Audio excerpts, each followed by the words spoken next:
Hello అండి. Welcome to our channel. ఈరోజు మన కిచెన్లో మీల్ మేకర్తో మంచి టేస్టీగా ఉండే కర్రీ ఎలా చేయాలో చెప్పబోతున్నాను. నాన్ వెజ్ రుచితో ఈ కర్రీని మనం అన్నంలోకైనా లేదా చపాతీలోకైనా తింటే చాలా అంటే చాలా టేస్టీగా ఉంటుంది. చూస్తేనే నోరూరుతుంది కదా. మరి లేట్ చేయకుండా ఈ కమ్మని మీల్ మేకర్ కర్రీని ఇప్పుడు ఎలా చేయాలో చూసేద్దాం. ముందుగా స్టవ్ ఆన్ చేసి ఒక గిన్నెలోకి 2-3 గ్లాసుల వాటర్ని తీసుకొని బాగా వేడి చేయండి. ఎప్పుడైతే వాటర్ ఇలా వేడవ్వడం స్టార్ట్ అవుతాయో హాఫ్ టీ స్పూన్ సాల్ట్ని తీసుకోండి. అలాగే ఒక కప్పు మీల్ మేకర్లను తీసుకోండి. ఇక్కడ నేను ఒక కప్పుకి కొంచెం ఎక్కువ తీసుకుంటున్నాను. వెయిట్ వైజ్ చెప్పాలి అంటే 150 గ్రామ్ వరకు ఉంటాయి. సో ఇలా వేడి వాటర్లోకి మీల్ మేకర్లను తీసుకున్నాక వీటిని ఒక 2 నిమిషాలు ఉడికించండి. ఇలా సాల్ట్ వేసిన వాటర్లో ఉడికించడం వలన ఇందులో ఏమైనా డస్ట్ పార్టికల్స్ ఉంటే పోతాయి. ఇప్పుడు స్టవ్ ఆఫ్ చేసి ఈ గిన్నెను పక్కకు తీసుకుందాం. ఇందులో ఉన్న వేడి వాటర్ని వంపేసి నార్మల్ వాటర్ని తీసుకోండి. దీని వలన మీల్ మేకర్ త్వరగా చల్లారుతాయి. ఆ తర్వాత మనం మీల్ మేకర్లో ఉండే ఎక్స్ట్రా వాటర్ని ఇలా గట్టిగా పిండుతూ ఇంకొక గిన్నెలోకి తీసుకోవడమే. ఇలా నీళ్లు పిండేసి కర్రీ చేయడం వలన కూరలోని మసాలా రుచులు అన్నీ కూడా మీల్ మేకర్కు చక్కగా పడతాయి. ఇలా మీల్ మేకర్లను ఇంకొక గిన్నెలోకి తీసుకొని రెడీగా పక్కన పెట్టి ఇప్పుడు మరో పక్క స్టవ్ ఆన్ చేసి ఒక గిన్నెలోకి చిన్న దాల్చిన చెక్క ముక్కని, అలాగే 5-6 లవంగాలను, ఒక 3 యాలుకలను, ఇందులోనే ఒక టేబుల్ స్పూన్ ధనియాలను, ఒక టీ స్పూన్ మిరియాలను తీసుకోండి. ఈ కర్రీలో కారంతో పాటు మిరియాల రుచి అనేది చాలా బాగుంటుంది. ఇలా తీసుకున్న వీటిని మంటను మీడియం ఫ్లేమ్లో పెట్టి 1 నిమిషం పాటు దోరగా వేపండి. ఇందులోకి 2 టేబుల్ స్పూన్ల ఎండు కొబ్బరి ముక్కలను తీసుకున్నాను. అలాగే మంచి టేస్ట్ కోసం కొంచెం జీడిపప్పు పలుకులను తీసుకోండి.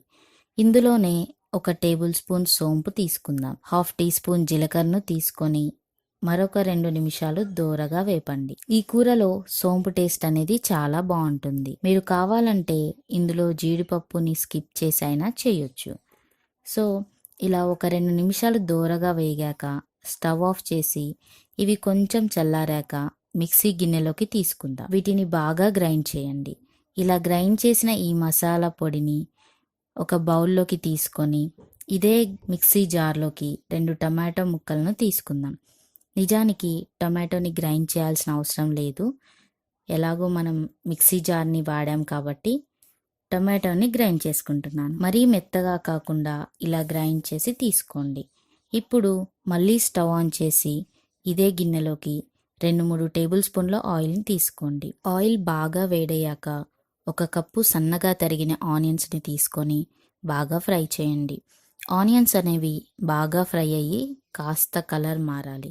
చూడండి, ఆనియన్స్ ఇలా బాగా ఫ్రై అయ్యాక ఇందులోకి 1 టేబుల్ స్పూన్ ఫ్రెష్ అల్లం వెల్లుల్లి పేస్ట్ని తీసుకొని 1 నిమిషం పాటు బాగా ఫ్రై చేయండి. 1 నిమిషం తర్వాత మనం గ్రైండ్ చేసిన టొమాటో ప్యూరీని తీసుకొని ఆయిల్ అనేది సపరేట్ అయ్యేంత వరకు బాగా ఫ్రై చేయండి. చూడండి, టమాటో ఆనియన్స్ బాగా ఫ్రై అయ్యి లైట్గా ఆయిల్ సపరేట్ అవుతుంది కదా. ఇప్పుడు ఇదే టైంలో ఇందులోకి పావు టీ స్పూన్ పసుపుని, 1 లేదా 1.5 టేబుల్ స్పూన్ కారం తీసుకుంటే సరిపోతుంది. అలాగే ఇందులో 1 టేబుల్ స్పూన్ ధనియాల పొడిని తీసుకొని బాగా కలపండి. కారం వచ్చేసి మనం ఆల్రెడీ మిరియాలను తీసుకున్నాం కాబట్టి ఆ స్పైసీని చూసుకుంటూ కారంని తీసుకోండి.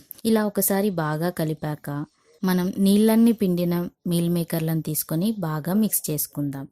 ఇలా ఒకసారి బాగా కలిపాక మంటను లో ఫ్లేమ్లో పెట్టి కవర్ చేసి 1-2 నిమిషాలు ఉడికించండి. మీకు డ్రైగా అనిపిస్తే కొంచెం వాటర్ని వేసైనా ఉడికించవచ్చు.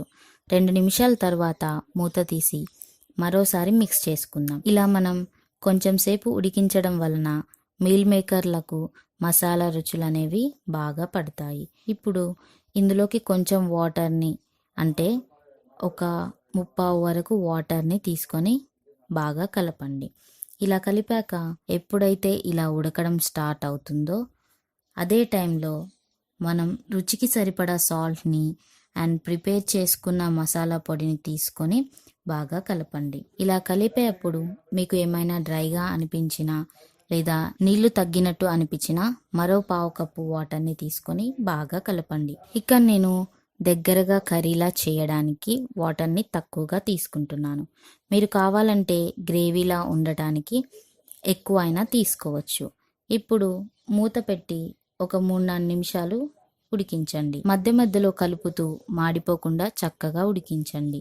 4 నిమిషాల తరువాత ఒకసారి మూత తీసి బాగా కలపండి. ఈ టైంలో మీల్ మేకర్లు చక్కగా ఉడికాయంటే కర్రీ అనేది ఆల్మోస్ట్ అయిపోయినట్టే. ఇన్ కేస్ ఉడకకపోతే గ్రేవీని బట్టి వాటర్ని యాడ్ చేసుకొని బాగా ఉడికించండి. ఇక్కడ మనకైతే బాగా ఉడికిపోయాయి. ఇప్పుడు చివరగా కొంచెం కొత్తిమీర ఆకును వేసి ఒకసారి బాగా కలిపి స్టవ్ ఆఫ్ చేయడమే. ఇక్కడ నేను కర్రీని కొంచెం దగ్గరగా చేశాను. మీరు కావాలంటే నీళ్ళను కొంచెం పెంచుకొని గ్రేవీలా అయినా చేయొచ్చు. ఈ కర్రీ మిరియాల ఘాటుతో చాలా అంటే చాలా బాగుంటుంది. అన్నంలోకి తిన్నా లేదా చపాతీలో తిన్నా అచ్చం మటన్తో తిన్నట్టే ఉంటుంది. మీరు కూడా ఈ కర్రీని ఈ స్టైల్లో డెఫినెట్గా ఒకసారి ట్రై చేసి మరిన్ని రుచుల కోసం మన ఛానల్ని సబ్స్క్రైబ్ చేసి పక్కనే ఉన్న బెల్ ఐకాన్ని యాక్టివేట్ చేసుకోండి. Thank you for watching.